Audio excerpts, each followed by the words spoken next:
राज्यामध्ये विमा काढलेल्या 23% क्षेत्रावर फळबागाच नसल्याचं सर्वेक्षणात उघडकीस आलंय आणि त्यामध्ये जालना जिल्ह्यामध्ये सर्वाधिक क्षेत्र असून जालना जिल्ह्यातल्या जवळपास 7,000 शेतकरी जे आहेत ते यामध्ये अपात्र ठरलेले आहेत। काही शेतकरी बांधव आपल्या बरोबर आहेत।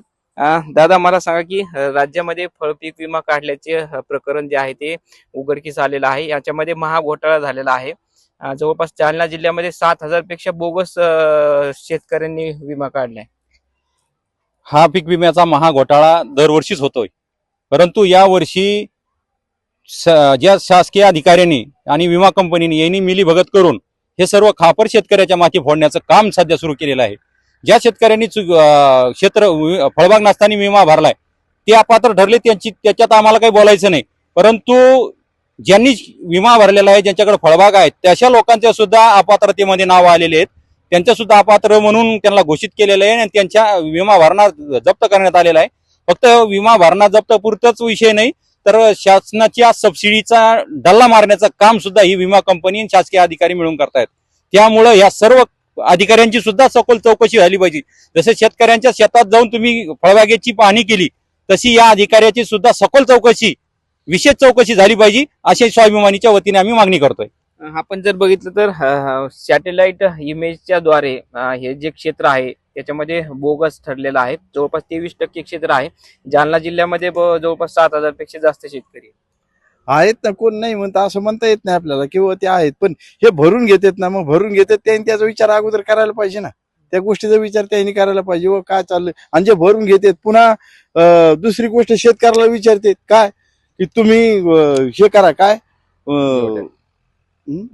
हा जिओ टॅग करा, जिओ टॅग शेतकरी करतो। हा नंतर बी पुन्हा म्हणते ते तुमचं पीक नुकसान किती झालं हे आम्हाला सांगा। अरे तू आम्हाला सांगा मग आम्हाला विचारता कशाला? तुम्ही येऊन पाहा ना काय झालं का? प्रत्येक शेतकऱ्यांनी काय झाड मोजायचं का? इतके झाडं खराब झाले, इतके झाडे चांगले झाले, हे सगळं बोगस खेळ त्यांच्यावाला। हे जे चालू आहे, हे जे सुरू आहे, आपण जर बघितलं तर कंपनी जे आहे ते मागच्या वर्षी जे आहे ते 2022-23चा पण पीक विमा जो आहे तो अजून प्रलंबित आहे। काही शेतकऱ्यांना मिळतो, काही शेतकऱ्यांना मिळत नाही। पीक विमा भरून घ्यायचं कंपनीला कळतं, पण द्यायचं कळत नाही का? त्याच्यावर शासन काय करते? शासनाचं काम नाही का? हे पीक विमे भरून घेतले त्याचं काय झालं त्याचं फॉलोअप घ्यायला पाहिजे ना। ते फॉलोअप घेत नाही शासन सुद्धा, त्याच्यात मिलीभगत त्यांचे सुद्धा हात आहे त्याच्यात। आणि विमा भरायच्या टायमाला त्याला कळत नाही का काय करून घ्यायचं, कोणतं भरायचं, काय करायचं हे काही पाहत नाहीत। भरून घ्यायचं फक्त भरून घेतात, मग जिओ टॅगिंग करा, अमकं करा, तमकं करा, सगळं शेतकऱ्यांनी करायचं। ही कंपनीवाले काय नुसते पैसे खायला आहेत त्या? कंपनीवालेच काम आहे सगळं पाहून करून घ्यायचं सगळं। आता जे जालना जिल्ह्यामध्ये काही बोगस शेतकऱ्यांनी फळपीक विमा काढला, मात्र त्यांनी सर्वेक्षण केलंय संयुक्तिकरित्या, मात्र असं आढळून आलं की त्या ठिकाणी पडीत जमीन आहे, पडीत जमिनीचा त्यांनी विमा काढलाय। नाही, बोगस जर असलं तर देऊ नका, आम्ही सुद्धा सांगतो ना, ज्याचं बोगस असतील देऊ नका, पण जे खरे भरलेले त्याचे काऊन रोखता? तो का अधिकार तुम्हाला रोखायचा? ज्या लोकांनी पैसे भरलेत ना, जे खरे लोक आहेत त्याला पैसे द्या ना तुम्ही। विम्याचे पैसे देणं तुमचं कर्तव्य आहे आणि याच्यावर शासनाने सुद्धा लक्ष घातलं पाहिजे। असं म्हणावं का आपण हा सगळं जे आहे ते घोटाळा जो आहे तो नेमकं शेतकऱ्यांकडून आहे की कंपनीवाल्यांकडून की शासनाकडून? आतापर्यंत अधिकारी आणि विमा कंपनीचे प्रतिनिधी हे आपसात हा महाघोटाळा करत होते, परंतु आता ते त्यांनी खाल्लेलं आणि पचना झालं, त्यामुळे हे शेतकऱ्याच्या माथी मारण्याचं काम आहे। आणि प्रत्यक्ष शेतावर येऊन पाहणी करून अहवाल द्यायचा, तर यांनी ऑफिसमध्ये बसूनच हे सगळे अहवाल तयार केलेले आहेत। त्यामुळे त्यांचं पाप झाकण्यासाठी हे सगळं शेतकऱ्याच्या माथी मारण्याचं महापाप हे अधिकारी आणि विमा कंपनीचे प्रतिनिधी करतायत। बरं, आतापर्यंतचा विमा जो आहे तो शेतकऱ्यांना वेळेवर मिळतो का, किंवा मग कशा पद्धतीचा पंचनामा करतात?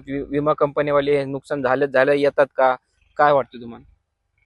विमा संरक्षण कालावधी संपल्यावर 45 दिवसामध्ये शेतकऱ्याला पीक विमा मिळाला पाहिजे अशी शासन निर्णयात तरतूद आहे, परंतु 6 महिने आणि 10 महिने होऊनही विमा मिळत नाही। मग याला जिम्मेदार कोण आहे? तर ह्या अधिकाऱ्यांनी ती जिम्मेदारी घेतली पाहिजे आणि व्याज दंडासह ती रक्कम शेतकऱ्यांना मिळाली पाहिजे। आता सुकापुरी महसूल मंडळामध्ये मोसंबीचा पीक विमा मंजूर होऊन 3 महिने झालेत, अद्यापर्यंत शेतकऱ्याला मिळाला नाही. जवळपास 972 शेतकरी त्या मंडळातले आहेत आणि 3-3.25 कोटी रुपये त्या विमा कंपनीकडून शेतकऱ्याला मिळणे बाकी आहे. जर असे 6-6 महिने जर ते पैसे मिळत नसतील तर हे विमा उतरून फायदा काय होतो? आपण बघितलं तर फळपीक विमा असेल किंवा मग रब्बीचा असेल, खरीपाचा असेल, या सगळ्या मुळे शेतकऱ्यांचं नुकसान होतंय. सगळ्याचं शेतकऱ्याचं नुकसान होत आहे, पण तिथं बसून ते विचारतात काय तुमची किती झाली, काय झाली, नुकसान कशी झाली, किती झाली, ते आपल्याला विचारतात. आता प्रत्येक शेतकऱ्याजवळ काही मोबाईल आहेत, प्रत्येक शेतकऱ्याजवळ काय आहे त्यांचं सांगा तुम्ही मला. ते त्यांना ते तक्रार केल्याशिवाय ते मंजूर करीत नाही. मग त्यांनी प्रत्यक्ष येऊन पाहायला पाहिजे, हे त्यांचं काम आहे. ते तिथून शेतकऱ्याला विचारतात मंजूर झालेला विमा मंजुरी मंजूर झालेला विमा सुद्धा मिळाला नाही मंजूर यावर्षी. मंजूर झाल्यास विमा सुद्धा मिळत नाही. आपण जर बघितलं तर अनेक शेतकऱ्यांनी जे आहे ते पीक विमा भरलेला आहे, मात्र त्यांचा पीक विमा मंजूर झाला तरी तो अद्याप मिळालेला नाही. आणि यांनी काहीतरी शेतकरी जे आहे ते बोगस म्हणून अपात्र ठरवलेले आहेत. दादा मला सांगा की काही शेतकऱ्यांनी पडीत जमिनीचा सुद्धा फळबाग असल्याचं दाखवून पीक विमा भरलाय. त्यामध्ये फक्त 10 ते 15% शेतकरी असू शकतात, कारण मागील वर्षी पावसाचं प्रमाण खूप कमी होतं. ज्यांनी विमा कधी भरलेला होता मागचा मंजूर झालेला 2023 मधला ऑक्टोबर-नोव्हेंबर मधला, यांनी आता मंजूर केला. नंतर 1 वर्षानंतर मागला 4 महिन्याचा उन्हाळ्याचा पिरियड गेला. त्या उन्हाळ्यामध्ये शेतकऱ्याकडे पाणी नव्हतं. शेतकऱ्याला 10-20 वर्षाची झाडं तोडण्याची वेळ आली. त्याच्यानंतर त्यांनी त्याच वेळेस तो विमा द्यायला पाहिजे होता.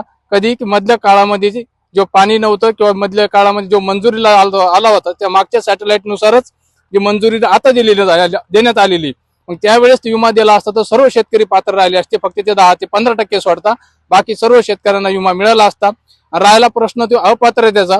अपात्रते शेतकरी झालेले ज्यांच्या खात्यावर पैसे ट्रान्सफर झालेले त्यांच्या खात्यावर त्याचे 5,000 रुपये रक्कम कंपनीने रिटर्न करावी. आणि जी शासनाची सबसिडी सुद्धा आपल्या खिशात घालण्याचं काम कंपनी करीत आहे ती सुद्धा रिटर्न शासनाच्या याच्यामध्ये जमा करावी, अशी आमची स्वाभिमानी शेतकरी संघटनेची मागणी. नसता कंपनीच्या ऑफिसला आम्ही ताळे ठोकल्याशिवाय राहणार नाही. आपण जर बघितलं तर हे सगळं बाबतीमध्ये जे बोगस शेतकरी निघाले त्यांनी आधी फळपीक विमा जो भरला होता ते सगळे 5,000 रुपये जो आहे तो रिटर्न करण्यात यावे. आणि त्याचबरोबर जे त्यांच्या जागेवर ज्या फळपीक विमा होता ते नुकसान झाले त्याच्यामुळे ते काढून टाकले ते झाडं आणि त्याच्यानंतर ते जमिनीत तसेच राहिले आणि त्याच्यानंतर ते सर्वेक्षण झालं.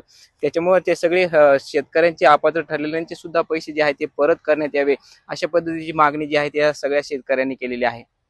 रवी जयस्वाल, न्यूज 18 लोकमत, जालना.